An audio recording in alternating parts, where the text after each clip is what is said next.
Alright, hey everyone, today's video I want to show you guys how to pair the AirPods to an Android phone. Alright, so let's get started. On your Android phone, what you want to do is go to apps, and we're going to access the primary settings. So go to settings, and then under settings we'll go to connections, and then under connections you will see Bluetooth. Go ahead and power that on from there.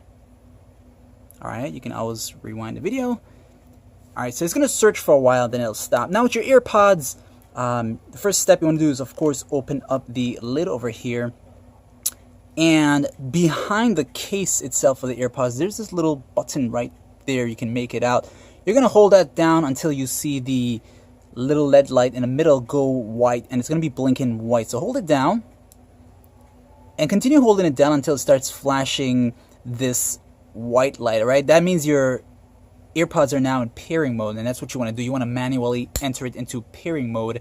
I hope I didn't close that out. Alright, so make sure it's still blinking white, and then on your Android phone, go back and scan again. So you're going to scan one more time until you see AirPods show up, and there you go. Once you see it appear, go ahead and tap on that one time, and it's going to pair for you, and it's going to stay connected to media and audio, and that's basically it. So thanks for watching. Don't forget to like, share, and subscribe.